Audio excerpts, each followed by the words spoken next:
Brothers and sisters, hello. Father Frank Pavone here, National Director of Priests for Life, speaking to you from my desk at our headquarters and bringing you my daily diary segment for Sunday, July 18th. It's a pleasure to be able to share with you in all transparency and accountability exactly how I'm spending my time each day, and it is fully immersed in this work of this life-saving mission, Priests for Life. Sunday the 18th was a day right here at my desk from morning to night. I started at 5:30 right here where I'm sitting with various emails that I went through. The August plan. This is the time of month where I plan in great detail the following month, all the obligations I'm aware of, and we plan all kinds of activities, what's going to happen each day. Did some work in communication with our travel office because we've got some a lot of invitations coming in and some upcoming trips that we're planning and responding to. I prepared some homilies, did some of these tapings of the daily diary segments, responded to more emails, and then it was time for the 10 a.m. Mass, the broadcast Mass, which you can see at prolifemass.org. You can see the past Masses and homilies. Then came right back to my desk, and in between these work sessions, I'll take a nice walk outside. We have a nice big parking lot here and go around the building and get some exercise, of course. But a Heartbeat Conference, Heartbeat International Conference, at which I speak each year, the pregnancy centers that come together from across the country and around the world.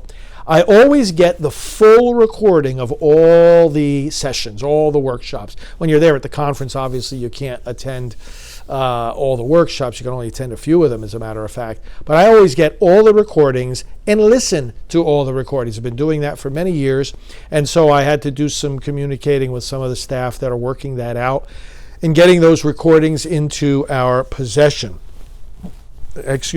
Also some work with our production team, looking at images that we can use in our broadcasts and in our social media to show our many different activities, especially with the media. You know, when we do interviews with the secular media, it's nice to get a nice screenshot of, me or one of the other members of our team speaking on various issues, and so we got some of those together for future use.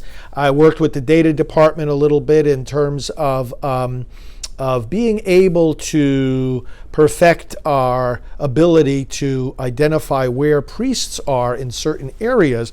Very often we are connecting people with priests that are active in a particular area, priests that are involved in the pro-life movement, and we have our database generate that information based on where the need is at that time for the movement.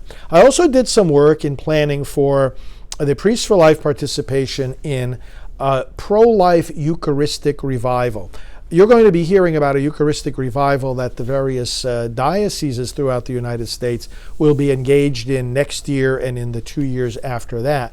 But we're already doing a pro-life Eucharistic revival and helping people understand the connections, the deep connections, which we've talked about for many years, between the Eucharist and our pro-life commitment. Things like, consider that the words, "This is my body," are used both by the Lord to give us life and help us understand what he did on the cross, and unfortunately they're used by those who promote abortion. This is my body. There are deep connections, and we're planning a whole series of educational and pastoral initiatives to deepen the understanding on the part of pro-life people of how the Eucharist impels their pro-life commitment.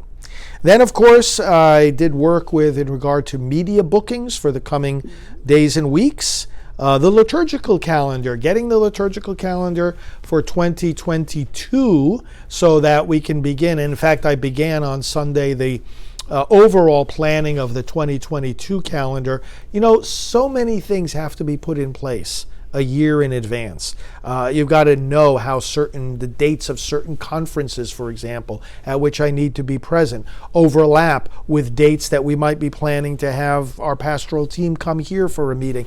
A lot of coordination has to happen, and for that to happen, the planning for the coming year begins way, way in advance, and now we're entering into not the beginning of planning for 2022, but the phase in which we're getting much more detail down on paper and onto calendars, and that was some of my work. Also, some of my work Sunday had to do with getting ready for January. we're already making detailed plans for the March for Life, for the prayer service that we coordinate on the morning of the March for Life, for the Walk for Life in San Francisco.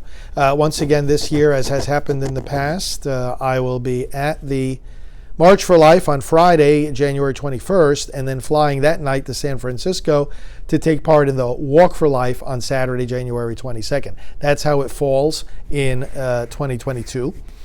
And meanwhile, various members of our team will be staying behind in Washington to do vigil at the Supreme Court on the 22nd, which is the actual anniversary of Roe v. Wade, and various other things besides.